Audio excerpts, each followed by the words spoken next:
13 jam setelah Hamas menyerang dengan 7.000 misil ke Israel, Perdana Menteri Israel Benjamin Netanyahu menyatakan Israel at war.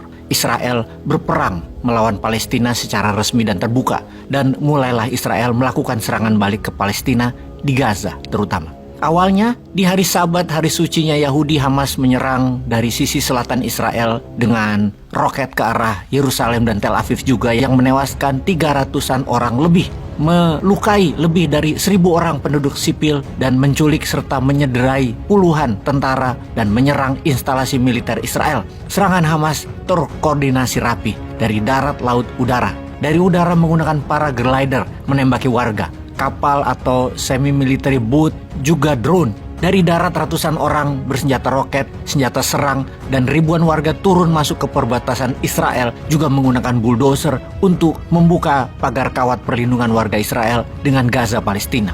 Israel yang biasanya hanya menyebut Hamas sebagai milisi atau teroris, sekarang menyatakan perang bukan ke Hamas namun juga ke Palestina. Pihak Israel mengatakan bahwa musuhnya akan membayar lebih mahal dari apa yang mereka telah lakukan ke Israel.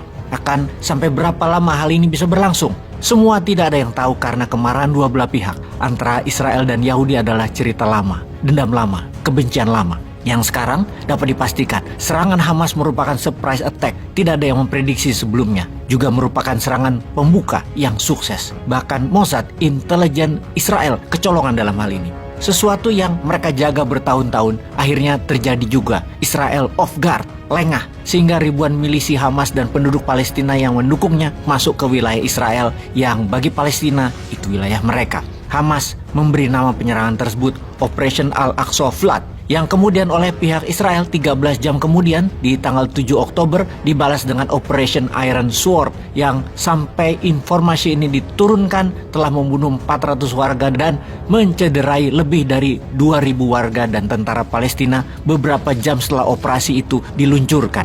Mereka bukan hanya masuk ke dalam wilayah Gaza, namun juga menarget top leader Hamas di tengah permukiman penduduk Palestina di Gaza. Bahkan bukan hanya roket misil diluncurkan atau RPG, namun pesawat jet tempur Israel menembaki semua tempat yang diduga markas Hamas, dan ini sudah merupakan serangan brutal dari kedua belah pihak. Serangan ini terbesar dalam 2 dekade terakhir semenjak Israel mundur dari Gaza di tahun 2005 dan Hamas menguasai penuh wilayah Gaza di tahun 2007 dengan pemilihan umum yang mengalahkan kelompok Fatah, milisi lainnya. Sebentar sahabat, kita jelaskan sedikit tentang sejarah jalur Gaza agar kita waspada dengan masalah yang terjadi di sana. Jalur Gaza adalah sebuah kawasan terletak di pantai timur Laut Tengah, bagian dari wilayah negara Palestina berbatasan dengan Mesir di sebelah barat daya dan Israel di sebelah timur dan utaranya. Jalur Gaza memiliki panjang sekitar 41 km dan lebar antara 6-12 km, seperti The Line-nya Saudi yang mau dibangun itu. Ya memang Gaza adalah jalur panjang.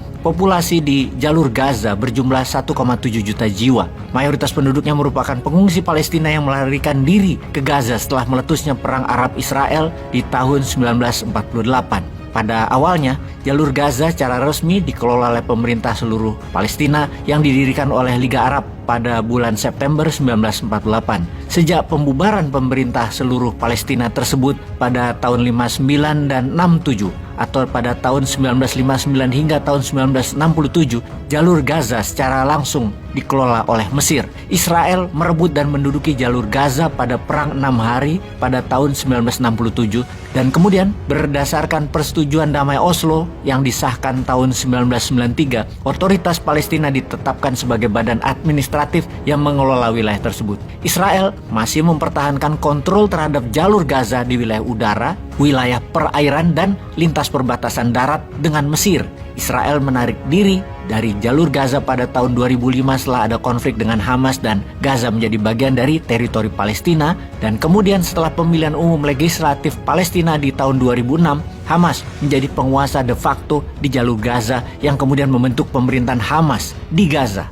Lalu ada teori konspirasinya. Masa sih Israel yang terjaga 24 jam sehari atas serangan musuh-musuhnya, hari itu 6 Oktober 2023 lengah sehingga Hamas menyerang tanpa diketahui Mossad dan pemerintah Israel? Atau itu semua rekayasa? Ternyata memang dibocorkan dan dibuat lengah Yang mana ini semua sebuah kesengajaan yang dirangkai dengan cantik oleh Israel sehingga Hamas bergerak, sehingga ada alasan Israel untuk mengambil Gaza. Dan kakak tertua Amerika, ada proyek senjata lagi yang baru selain di Ukraina dan Taiwan. Kita tunggu tanggal mainnya.